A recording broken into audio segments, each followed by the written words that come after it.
to the Apocalyptic Gospel Podcast, where we explore the gospel that Jesus' earliest disciples heard and what the last several decades of historical studies have clarified about this first century Jewish message. Welcome to the Apocalyptic Gospel Podcast. I'm Josh Hawkins, and I'm here with Bill Schofield and with John Harrigan. Hey guys, how's it going? What's up? Good. Yep. Hey, awesome. Great to be with you guys again today. Listeners, this is our third episode of season 3 of our show here. And as we've been talking about, our goal in this season is to develop an appreciation and understanding of the Tanakh, the Old Testament. And really, just to help set it up, we've been saying we don't want the Tanakh just to serve as some sort of opening act for Jesus and what he did on the cross. We really want to develop the themes in terms of a historical progression and how it's led to specific ways that we understand Jesus. And so this is our goal here in season 3. Yeah, so in the first episode, we just did kind of a survey of the Tanakh and talked about the main themes of creation, the covenant, Jewish election, eschatology, and ultimately messianism that developed out of the Tanakh and became the key components to kind of the Jewish apocalyptic worldview that is assumed in the New Testament. Yeah, and like Josh was saying, the real goal is to develop an appreciation that transcends the Tanakh simply being some sort of an opening act for Jesus. And we talked last week about what I think is a great kind of way to portray how Christian tradition has developed along those lines when we talked about our Kendall Solon and his concept of structural supersessionism, where we frame our preaching of the Bible and our reading of the Bible as though the Tanakh really only has the introduction to Jesus to offer us, and the rest is kind of relegated to irrelevant antiquity. So, and that leads us to today. Yeah, today's episode we're really excited about because in this third episode of this season, we want to talk specifically about anti-Judaism, both in modern theology and in the history of the church. So we've talked about supersessionism and the themes that the Tanakh develops, but how has this bias, how has this way of viewing the Bible, how has this affected our readings of Jesus and Paul, and how then we should live in light of that? But we have a very special guest that we want to bring on for our episode today. It's Dr. Matthew Thiessen. Matthew Thiessen is an associate professor of religious studies at McMaster University. He's a Canadian scholar, and he's the author of 3 books: Contesting Conversion, Paul and the Gentile Problem, and his most recent book, Jesus and the Forces of Death. Matt, welcome to the show, man. Thanks for having me. Great to have you. Well, why don't you, let's just start right here at the beginning, and why don't you share a little bit about yourself and how you got into New Testament studies in general? Because as we mentioned, some of our listeners may be familiar with some of your books, especially your most recent book, Jesus and the Forces of Death, and we'll talk a little bit about that. Phenomenal work, by the way, and I don't think that we can commend that book enough, just in terms of the way it makes, especially the work of Jacob Milgram and its application to Jesus and specifically things like lepra. We'll get into some of this a little bit, but why don't you just start by telling us a little bit about yourself? Yeah. So, you asked about what got me into religious studies and biblical studies. And it all goes back to my first year of university when I was studying science in the hopes of getting rich. And the only course I enjoyed taking was actually a philosophy course that I had accidentally signed up for. And it was the only class I attended, in fact, for most of one academic year. And so I quickly realized that as much as I wanted to be rich, science was not the way I was going to be able to do that, since I just could not study it anymore. And up to that point, I had always really enjoyed it. So sort of took a year off and regrouped and entered into a religious studies program, thinking I could do theology, philosophy, ancient history and all that stuff. And it was really biblical studies in that period, learning Greek and working on biblical texts that got me really animated about sort of my future. And so that's how it all began. And that's why I'm here today. Yeah. So what was it specifically that led you into Christian anti-Judaism? Yeah. It was mean, it's always something that's been on my mind, I guess, not always, but for most of my life. But my first year after taking a year off, my first year in religious studies, I took a course on Paul. And, I had sort of grown up with a traditional reading of Paul, which scholars often call the Lutheran reading of Paul. And I had this professor teaching a very different approach to Paul. And I thought, wow, I didn't even know you could read Paul differently. And seeing the way this professor went about looking at Paul within the context of early Judaism, it really sort of flicked the switch for me that maybe the way we read these ancient texts isn't the right way. And maybe the way we're reading them is not fair to ancient Jews and ultimately to contemporary Jews as well. So really that course that did it. And sort of every course since then has, added a component to that. Yeah. That's great. Yeah, it is great. I was looking earlier, or I guess last night, to see how many of your books I had worked through. And really, a lot of them are aimed at that subject, right? All the way back from contesting conversion. I remember going through that one, found so many of those ideas helpful. And some of the stuff with the interlocutor in Romans, went through that season as well. That was really helpful. Oh, by the way, you've arrived a little bit, because now when I Google your name, the guy from Reliant K is like 3 or 4 down. So well done. Yeah, on your Google searches maybe, but true. Yeah, but I'll take it. Great, true. Yeah. So tell me. So I can definitely see a thread, like Josh said, from contesting conversion all the way through Jesus and the forces of death. But how have you seen your work and tried to aim it at the issue of like anti-Judaism in Christian readings? Yeah. Again, it sort of goes back to that original course on Paul. I knew this Lutheran, quote unquote, Lutheran take, and this professor I had really sort of pushed what's called the new perspective, the sort of Tom Wright, James Dunn approach. Sure. Right. And I didn't find either of them satisfying readings of the evidence. Right. And I also very quickly felt like, well, I don't think the new perspective is any less ultimately anti-Jewish than the Lutheran perspective, and probably given sort of modern, sympathies, maybe even more so, more pointed. So I knew there was a question around, especially Paul and the law, that I wanted to get at, but that's such a massive topic, and so many people have written on it. And it was reading through the book of Jubilees that I sort of stumbled across and thought about, well, the rite of circumcision seems really important here. And so that's really what got me going, and just thinking about actual flesh and blood bodies and law and concepts of identity. And that's sort of the thread that ties everything together around the topic of anti-Judaism. And, it's not uncommon to hear very sort of negative comments made about circumcision. No kidding. Yeah. And other bodily practices of ancient Jews. And how Paul sort of transcends that because he cares about, and Jesus too, because he cares about the interior, not the external.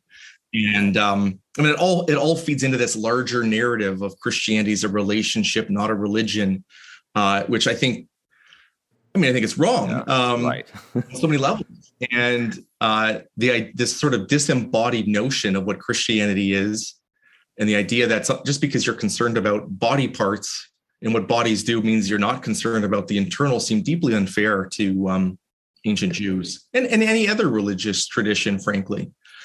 So that's sort of, I think, how I've gotten into the question of anti-Judaism in scholarship and in broader Christian thinking, and sort of attacked the foundations of it by re-examining Paul and Jesus around bodily practices. Yeah, so Matt, in Jesus and the Forces of Death, you make a statement that much of Christian theological tradition could be termed as somewhat neo-Marcionite. Could you just kind of give our listeners a little survey of anti-Jewish theology, kind of from its origins in the early church through today? Yeah. I'm not an expert in any of these areas, so I'll just give some sort of brief comments here that hopefully are helpful. I think the earliest Christians, so when I say Christian, I don't mean Paul and his generation, but I mean, sort of 2nd century moving forwards. They've inherited these texts from Paul in the Gospels, and, they value them deeply. They're by and large at this point becoming a Gentile movement, a non-Jewish movement, and they're trying to wrestle with the fact that they have these texts along with Jewish scriptures, which they deem authoritative and valuable. And they're trying to address non-Gentiles who maybe are still attracted to Jewish practices. And so, all of the stuff they write has this rhetorical charge to it. They can't get rid of the Old Testament because they're not Marcionite explicitly, and they're rejecting Marcion, but they have to come up with sort of strategies for saying, okay, these texts are there about circumcision and ritual purity and the temple and everything else. How do we sort of neutralize them to support us without giving Marcion, the game? And I think one way they do it, and they're not even aware that they're doing it, is they take, for instance, Paul's letters, which are written predominantly, maybe exclusively to Gentile audiences, and just sort of broadly universalizing them, which of course is what happens when you treat them as scripture. You're going to do that, but how do you do that well is the question. And so what on the surface in Paul's rhetoric in his letters, or what originally in his letters refers to a Gentile interested in adopting Jewish practices and maybe becoming a Jew, all of a sudden becomes just a blanket indictment of Judaism, the Jewish law, circumcision for everybody. And you mix that in with the very complicated, awkward reality that you have this little movement that's relatively new, following Jesus, claiming Jewish scriptures, the Jewish Messiah, the Jewish God, and everything else that's very Jewish. And yet you have these other Jews over here who claim many of the same things. They just don't recognize your Messiah as the Messiah. And so there's also sort of animosity and conflict building up between Jews and now Christians around who's got the right reading of scripture, who's following the law the right way. And so you sort of have these, I think, 2 prongs that start to feed into anti-Judaism. And I mean, you see it already as early as Justin Martyr, and it morphs over the centuries. And of course, in for instance, the Reformation, you get not concern about people being attracted to Judaism. That's not your concern. Nobody who's not Jewish is really that attracted to Judaism. But you have the reformers trying to find scriptural evidence against what they see as the abuses of Roman Catholicism. And so you get this tight equation between Roman Catholicism and Jesus's opponents or Paul's opponents, the Pharisees or the Jews in Luther's thinking. And so that anti-Judaism gets used against one's religious opponents. And of course, we see it over and over again to this day, right? How many times on social media in a week do you see a Christian post something about what a Pharisaic position? Yep. The person's a total Pharisee. Yep. As though Pharisee is obviously and innately something negative. Right. It's not. I can see why someone reading through Mark or Matthew might come to that conclusion without realizing that this is inner-Jewish debate. And of course, it ignores what Luke does. Luke has very good Pharisees at times, and so does John, for that matter. So, I think the history of anti-Judaism, it just keeps going, and it has religious and non-religious roots, but there are scriptural passages which seem to continue to fuel that fire because of how they've been sort of misappropriated. Matt, that's good. I remember kind of like you mentioned that season in your first year back from college, first year back in college, and going, maybe this traditional reading, or like you call Lutheran reading of Paul, is not right. Maybe there's something not right about it. And so I remember when I had a similar moment later in life than you, and I remember going, man, where can I find? I started reading people who I thought were reputable on the subject, and I remember having a season where I don't know how many times a year I would go over Stendhal's Introspective Conscience over and over again, just to kind of get some of the ideas out of my head. But so how do you think how do you think, but you're right, it is that, and Stendhal's right, that what was happening with Luther is he was making his opponents into the Pharisees in a way to justify his opposition biblically to his contemporaries. So how do you think, again, recognizing this isn't your field, but you're observant, you work in the field, obviously, knowing things that are going on, like Andy Stanley's comment and things like that, you're somewhat aware of what's going on in the world now. How do you think some of these things have developed in modern discourse since the Holocaust and World War II? Do you have any? I know it's not your area of expertise, but I'd just love to hear your observations since you've interacted so much with that world in academia. So I do think we've seen a growing. It's not perfect by any means, and it's not everywhere, but we've seen a growing awareness that Christians shouldn't, sort of condemn as a monolith Judaism and Jews as right. X, Y, or Z or Z, depending on where you live. So that's a step forward, I think, a real step forward that I think a lot of places have seen. So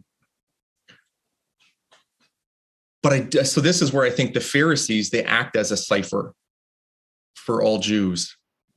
And there are a couple of reasons for that. Traditionally, Pharisees are understood as the predecessors of the rabbis. And of course, rabbinic Judaism is by and large the sort of the font of modern Judaism in a lot of ways. So these equations happen, but they're implicit. And so, numerous, especially Jewish scholars, have pointed out when you use the word Pharisee negatively, you're really, whether you know it or not, or even mean it or not, you're really caricaturing all of Judaism. And so I think that just continues. And, I think the New Perspective is a great example. I think Jimmy Dunn and Tom Wright had nothing but the best of intentions. For instance, back in the 80s or late 70s for Tom's dissertation, when they saw Ed Sanders's work and said, wow, this is clear evidence that Jews seem to have, by and large, if not universally, believed that God was gracious and that God's grace was prior to any human behavior. They said, that's great. That's good. And with post-Holocaust sensibilities, said we don't have to accuse them of this awful religion anymore. But what's Paul's problem with them? Yeah. And so that sort of same structure exists. Yeah. And they go and they attack what they're seeing in the 80s as a real problem: racism, ethnocentricity, British colonialism, and imperialism. And they're seeing this as real sin, rightly. They're seeing this as an evil.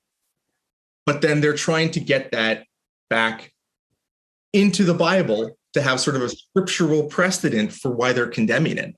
And I think you can condemn it without having to have that as a scriptural precedent. Right. And why do you have to? I think this is the problem. Why do we have to have foils for Jesus or for Paul? That seems to me to actually mean that Jesus and Paul aren't that attractive on their own. You have to have some bad guy in the background to make them the good guys. And I think that's really problematic for any sort of religious tradition. And of course, if you're caricaturing or misrepresenting Paul's opponents or Jesus's opponents, even more so, and there's a real moral problem there. But what does it really say about your religious tradition if the way to make it attractive is to lie about your opponents? We just had an election here in Canada.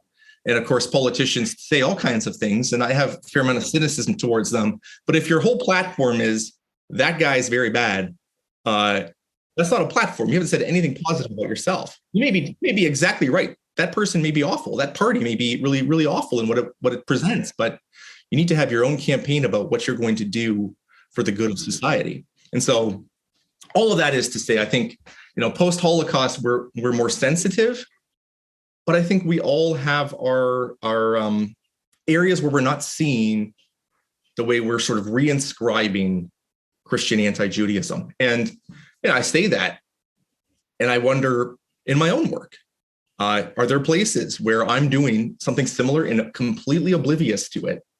And even against, what I hope are good intentions, somewhere in there, there's something problematic that someone could latch onto and really misuse. Yeah. I actually have a Jewish friend who listens to the podcast, and I get feedback about the comments that I make sometimes. And I go, I never thought about that way. Okay, it's good to remember. No, that's good. That's good, Matt. It's a great point. I've heard similar points, but the way you framed it, I'd never thought. It's true. Ironically, ultimately, some of the new perspective ended up doing the same thing Luther did. Yeah, and I'd never actually thought of it in those terms. That's exactly right. I will say, so, James Dunn, when he wrote the New Perspective on Paul, there was sort of an edited volume of essays. Yeah. It was heavily critiqued by a number of people, especially he compares ancient Jewish ethnocentricity to apartheid, segregation, all these awful modern evils. And he was critiqued for that. Well, he actually doubled down on it in his revised edition. I will say Tom Wright, where he used to talk about race, not grace, right, for Paul.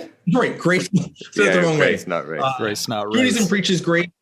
Paul preaches grace. In his massive 1,700-page Paul book that came out almost a decade now ago, I feel like he's really backed off of that angle. Yeah, it doesn't come out clearly, at least. And so, if he's moved away, you realize that's problematic. That's a great sign, I think. That's good. Yeah, that's a good point. Very much so. Yeah.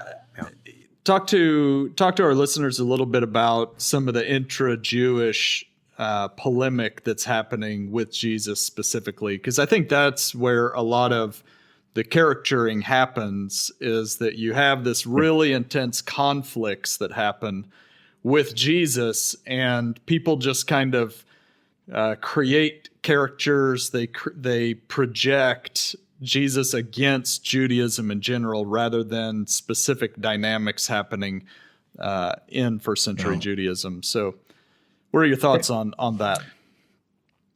Yeah, ancient polemics are they're pretty animated. We see this. I don't think modern polemics are any different, especially in the last 5-6 years, right? In the North American context. Right.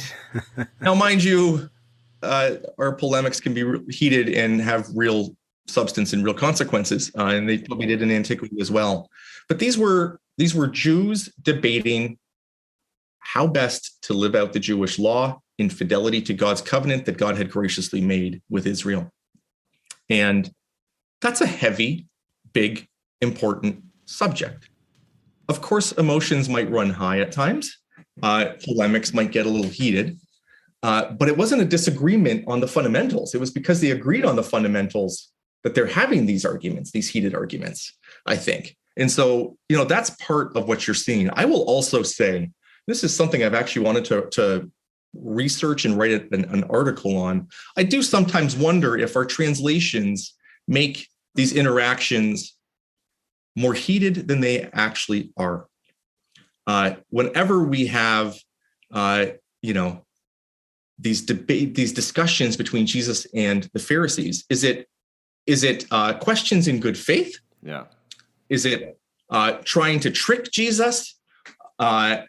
Is it just discussion and debate, not disagreement and argument and condemnation? And I think while there's some of that for sure, I think going through and carefully looking at, translational options here, are we amplifying the conflict that maybe was there, not, accurately describing it? And there are cultural differences. It's right. And there's also, the people that I argue with probably most heatedly are my own family members. It's not the stranger on the street. It's not my enemies, many as they are. It's, my dad and I disagree about lots of different things, and that can get heated sometimes. And that's doesn't mean we're without fault, but it's, I think we end up, because we care so much about people and we're in relationship, we know those relationships are going to last. You end up perhaps saying more than you should, or maybe saying it in ways you shouldn't. And so I think, again, Jesus is arguing, this is what scholars have suggested for ages. Jesus is closest in many ways to the Pharisees than he is to any other group that we know of existing in the first century. Right. Yeah. You look at the argumentation in the Gospels, and so many times it looks just like the way the rabbis argue in later rabbinic literature, and presumably the Pharisees argued in the first century. They share so much in common, and where they disagree harshly, but it's because they can do it because they're in such close agreement on other things. Right. I remember John Levinson said one time that the most Jewish thing that second century Christianity did was supersessionism. He goes, it's such a Jewish thing to do.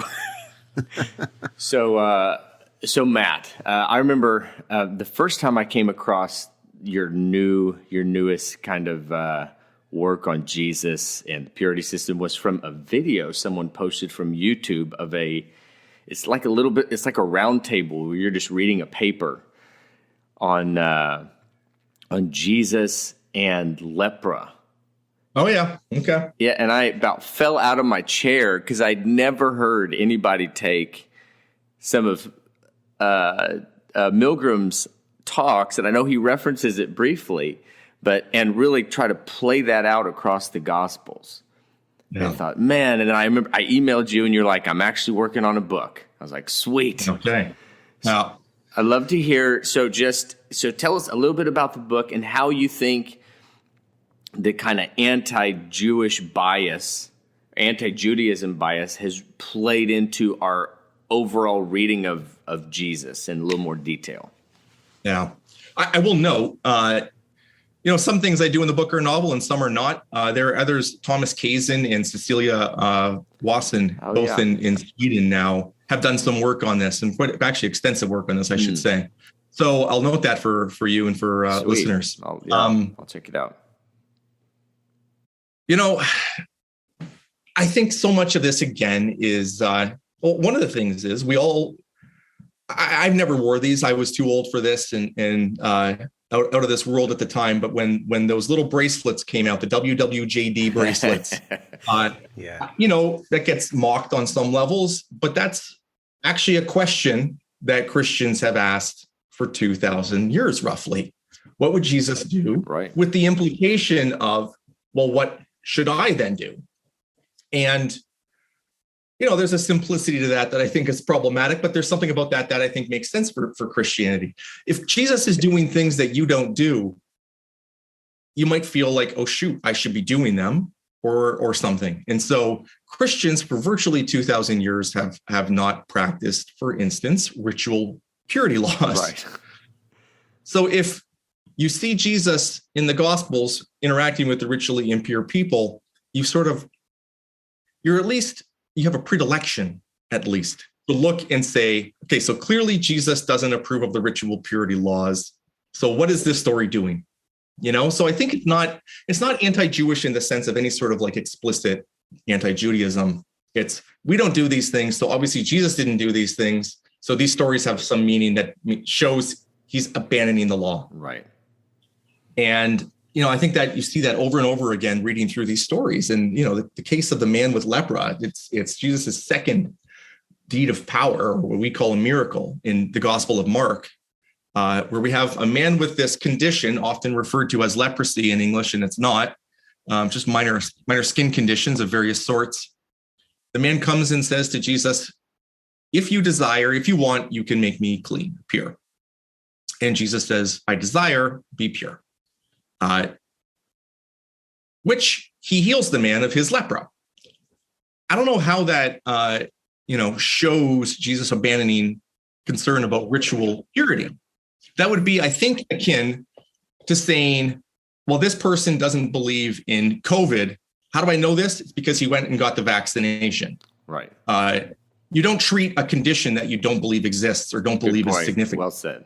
So this is what Jesus is doing in the Gospels with all three sorts of ritual impurities. He's treating the underlying condition. And in fact, even in Mark 1, the story of the man with lepra, at the end, Jesus commands him to actually obey the law, Leviticus 13 and 14, well, 14 really, to go to the priest, show himself, and then perform the offerings that are required. And so, and for years I read it this sort of traditional way as Jesus abandoning the law. And now I look at it and say, I don't know how that's even possible to read it that way.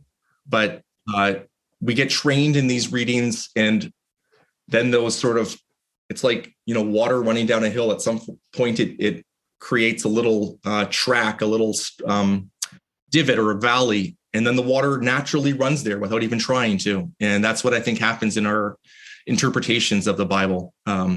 It's easiest to read it that way, which makes it feel like it's natural and therefore the correct reading, but that's not always the case. Yeah, I remember, like I said, that first video where you were reading that paper, and then later on as I picked up the book, it's remarkable how it's actually just the opposite what's trying to be communicated. It's actually, because what's at stake for the guy with lepra isn't a life of, of living limbless and in pain and destitution. It's exclusion from the temple. And Jesus' concern is that he would be able to approach the sanctuary. Yeah. It's like, that is such a remarkable, you couldn't get, it's literally the opposite reading. Yeah. Yeah, those are great points. So are there any particular other things that maybe we would find because of this anti-Jewish bias, anti-Judaism perspective that has been raised in the Gospels that may have something similar, like a completely opposite reading of that, like with Leviticus 14 and Jesus cleansing him and saying, go to the priest? Yep. Yeah, there's could sort of talk all day on this, I think, if I wanted to. If you'd let me, I should say. I do want to. I think you could think about a variety of different things. I'll give you a really brief one to start. The quote-unquote temple cleansing. That looks like and has often been interpreted as a condemnation of the temple cult, the priests, etc. But at least as the narratives lie, I guess we can always ask what the historical Jesus actually did and said and what it actually meant, but that's hard to determine. I would actually say impossible to determine.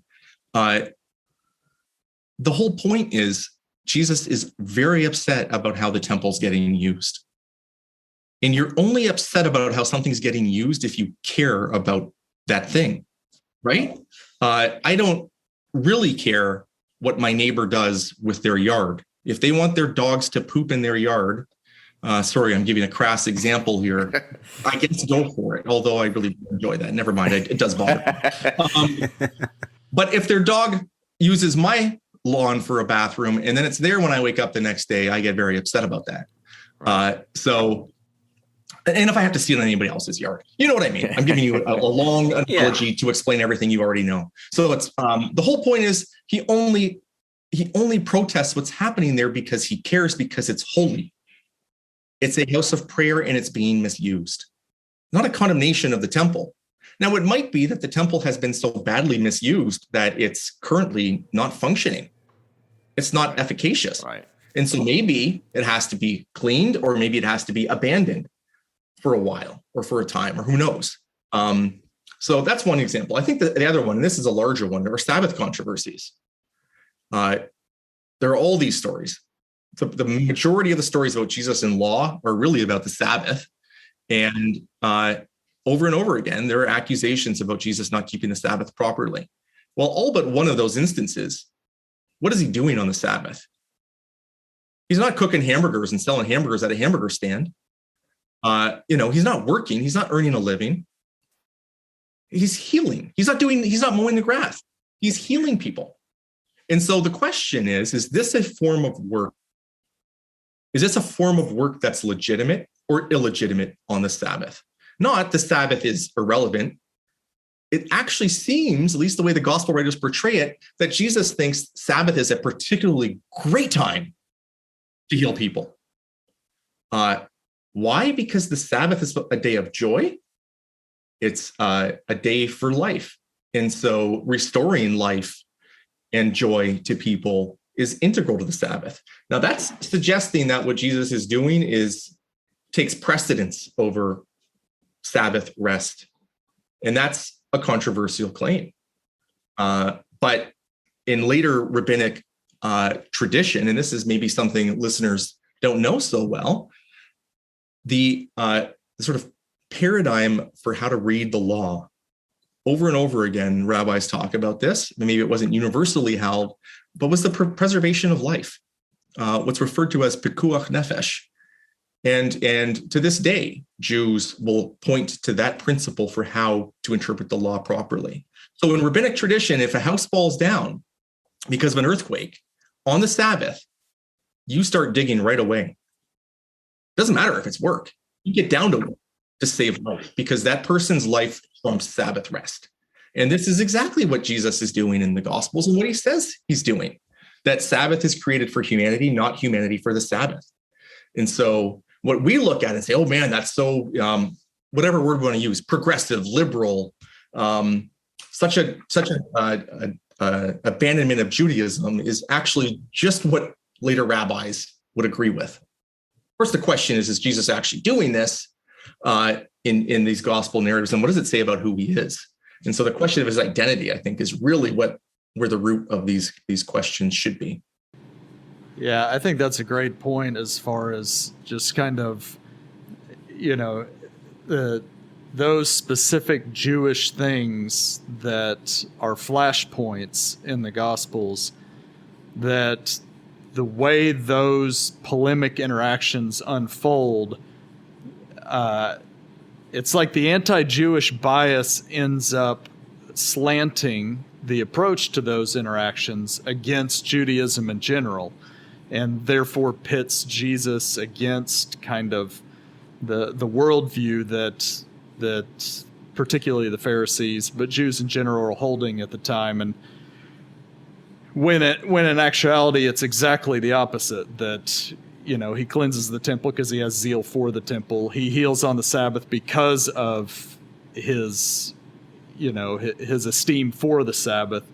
Or Jesus picking 12 disciples as somehow, spiritually fulfilling or superseding Jewish expectations at the time, when in reality, it's an amplification of that. The disciples really expected, a restoration of the 12 tribes along those lines.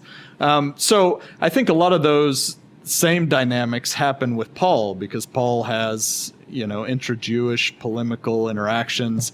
So what are your thoughts, Matt, on, how kind of our slant against Judaism that we inherit from, Christian theological tradition, how that affects our reading of Paul, some of the novelties in Paul that we don't see in Judaism at the time, and how, we read Paul's emphasis on the gift of the Spirit, the mission to the Gentiles, the death of the Messiah, how that those traditions kind of influence our interpretation of Paul. Yeah. Paul's letters are deeply polemical, right? So they lend themselves to function as scriptural ammunition in one's contemporary debates and arguments with others. I don't think Paul was trying to cast his opponents or competitors, or whatever word you want to use here, in the best possible light. That wasn't his point. He was trying to get his readers to do what he believed was required of them, really, by the gospel. So I think you already have these letters, which are really, they're very specific and precise to particular groups of people in a particular place and time. And as soon as we, use them to talk about something else, we're already skating out onto thin ice. I'm not saying it shouldn't be done or can't be done, or the Christians should throw Paul's letters out or anything like that. I'm just saying we need to take care. And Richard Hayes talks about the word leaping the gap, and how does the word leap the gap well, and how do we know it has? So I think that's already an issue with Paul's letters. The problem is we come to Paul's letters and think, Paul, Christian, Paul church. Even our translation of a very generic word, ecclesia, as church is absurd, because we all think of church as, well, a building with a steeple and a cross on top of it. Not that that's that common in modern architecture of churches anymore, but still, that's what we think. And we think of a building filled with Christians, when ecclesia just means a gathering or an assembly. I haven't come up with a great translation of it other than that, which others have suggested. And so you've already thought of, Christian, church, something distinct from Judaism and synagogue. And once you have that sort of scaffolding in place, when you read Paul's letters, it's almost impossible not to read them as Paul abandoning Judaism, condemning the Jewish law, condemning circumcision, et cetera, et cetera, et cetera. And so I think it's such an easy reading. And again, we inherit it if we grow up in the church, or when we're in the church, we hear it, and there it is, and it just becomes the natural way to read. So I think, again, one of the keys, I'm trying to write a popular level book on Paul right now that sort of distills some of the stuff I've previously written on Paul. And one of the most important things to me is trying to avoid translating terms in, what maybe would be considered Christianese. So I don't use Christ, I don't use Christian, I don't use church, even apostle. Awesome. I mean, apostle is just a transliteration, but it's a Christian. Yep. As soon as you hear apostle, you think nothing but Christian. And so how do we peel back the layers of even something as simple as translation to get to a reading of Paul that is constantly reminding us that he's a first century Jew living in the larger Greco-Roman world, and that ancient Jews didn't all agree on everything. And so just because Paul might disagree with other Jews or many other Jews on a topic doesn't mean he's abandoned Judaism. So I think that's a large part of it. But especially questions around the law, they don't come up in every letter.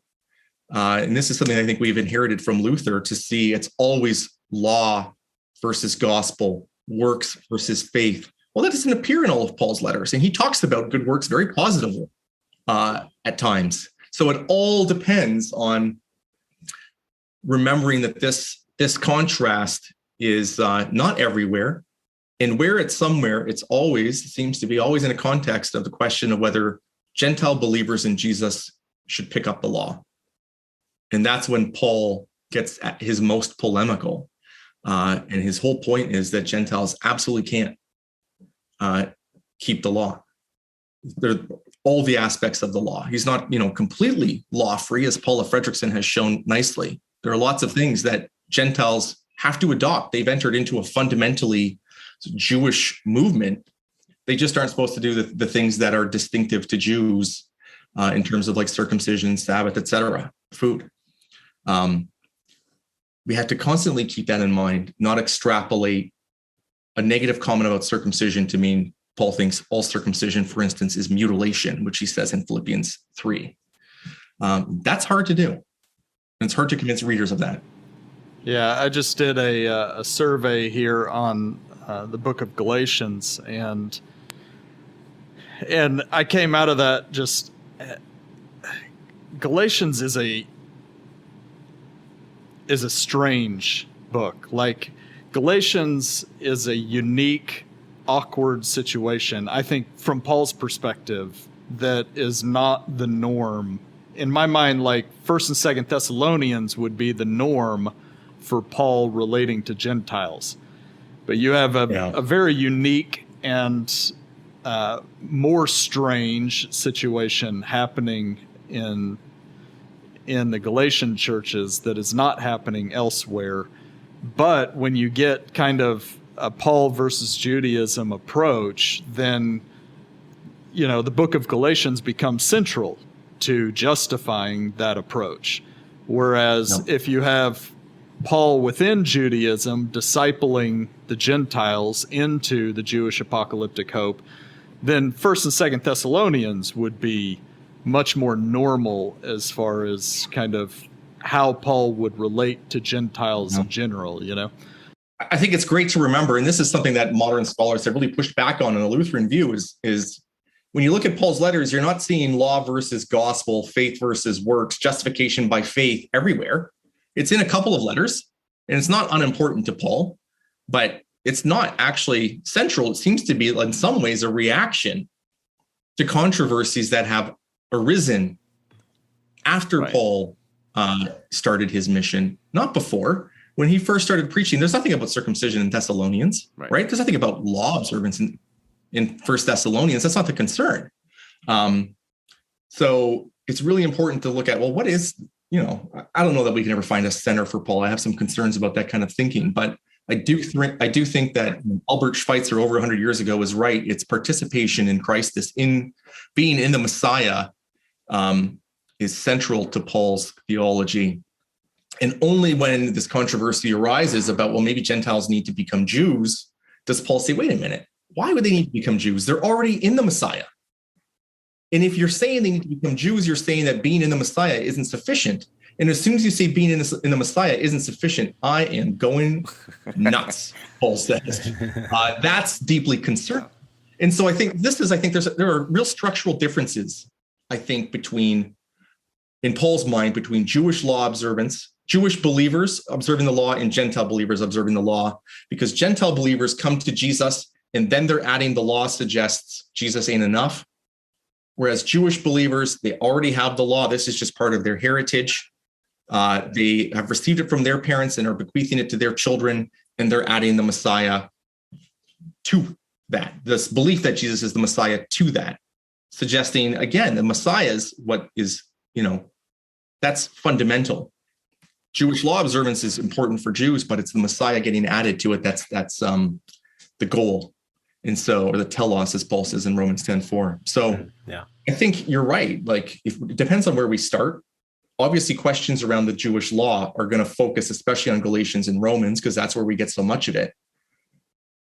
But we have to be very careful about how we extrapolate and make conclusions based on these, rhetorical and very situational letters. That's good. Yeah. Yeah. Sometimes when, like I do a lot of pastoral work, and I sometimes sit down with people and end up asking the question, because Galatians and Romans comes up so often. It's like, would the faith, so we read it through like through the anachronism of the canon now, the New Testament canon. So, the Thessalonians, not only did Paul not write those things to them, they probably hadn't even heard them before. They probably hadn't heard the emphasis like Galatians. And so would their faith have been incomplete and inadequate because they hadn't heard Paul's polemic against circumcision and against this or that? It's like, no, it's just, that wasn't at least the central focus that he was getting at. That's definitely very particular. I read recently, I'm trying to remember who it was. I was reading some a work on Second Temple synagogues, and somebody actually made the suggestion that historically the best place you can probably place the New Testament ecclesia, and like how it would have been seen, is as so basically they were saying that like in Acts 6 you have the synagogue of the freedmen, and that the part of the point of the book was, or actually there was a book and an article, I don't remember which one I got this from, but was that sectarian synagogues in the diaspora were much more common than we thought they were. And he says, with all the evidence, that it looks like that is probably the easiest place to place Paul's ecclesia from ecclesiae from the letters would be kind of like an apocalyptic sectarian synagogue. I was like, oh, that is a fascinating reading. And he kind of used a few, proof texts to talk about how they would have been seen. And I was like, well, it's an interesting idea too. A lot better than church anyways. Yeah. Yeah. And a lot of scholars are also pointing to just Greco-Roman associations in general. Right. And synagogues and ecclesiae as different instantiations of this. So, very similar to all kinds of different things that don't necessarily have to be religious, but are sort of little groups, little communities of a sort out there. So their existence isn't weird. The fact that they think some guy that the Romans crucified has been risen from the dead, and they're, gathering around this claim, that's what's weird. Yeah. So you brought up Schweitzer, Matt. What are your thoughts on Schweitzer and kind of his continuing influence and how he's been received over the last 100 years plus? Yeah. I'd love to see more people read Schweitzer, to be honest. His book on Paul is overall, it's superb still and holds up pretty well. And this is something that I think, not enough people know is when you read Ed Sanders' Paul and Palestinian Judaism, which came out in 1977, the stuff that sticks from Sanders is actually his treatment of Judaism. His treatment of Paul isn't actually a new perspective. It's just Albert Schweitzer, which is not not trying to take away from Sanders there. I think he was trying to revivify Schweitzer for biblical studies. And I think he did. Right. His last chapter is just referencing Schweitzer throughout when he addresses Paul. It's remarkable. Yeah. So, Schweitzer's book is about the mysticism of Paul. And that's a term that has fallen into, disuse. People have, especially Protestants, have really moved, that gets people anxious. Mysticism just sounds Catholic or something. Right. And I don't really know what the term means, to be honest. I do think concepts of participation, which is what Sanders talks about, real participation in Christ, I think that's getting closer. And Douglas Campbell, who belongs to sort of this apocalyptic school of interpretation of Paul, which has roots in Schweitzer, but is really dominated by Kazemon and Lou Martin in particular. He talks about, I'm trying to remember, he has like a 4-word phrase for Paul. It's pneumatic participation is one of the words he uses. And it's right. I think that's exactly important for understanding Paul. And this is a new movement within Judaism of spirit-infused people who should have, unparalleled access to power to live virtuously now, and will and guarantees that they will be resurrected later. And so I think Schweitzer's dead on that, and it's good to see more and more people, I think, are pushing at that again. Yeah, well, Matt, it has been great to have you. I think so many of these things that you have not only developed in your works and that other scholars are developing are one of our goals with this podcast is to really help take these ideas that are so often discussed in the scholarly world and to make them accessible to the popular believer so that they can rightly read and understand and live in light of the words of Jesus, the words of Paul, and this larger story of the covenant with the Jewish people and what it means for the Gentiles. And so for you to come on and spend some time with us this morning, we are deeply appreciative of that. And listeners, we just hope that this has been provoking to you. We definitely want to challenge you and encourage you to pick up, especially Matthew's latest book, Jesus and the Forces of Death, published by Baker Academic. I think it's a really helpful and really accessible, as I said earlier in the show, a really accessible work on understanding Jesus and specifically how he deals with ritual purity and impurity in a first century Jewish context. And so definitely pick that up. But Matt, again, great to have you. Thanks again for joining us. Thanks for having me. Great. Listeners, thanks again for listening to the Apocalyptic Gospel Podcast. God bless and Maranatha. Maranatha. Shalom. Thanks for listening to the Apocalyptic Gospel Podcast. For more, visit us on our website at apocalypticgospel.com and follow us on Twitter at Apocalyptic Gospel.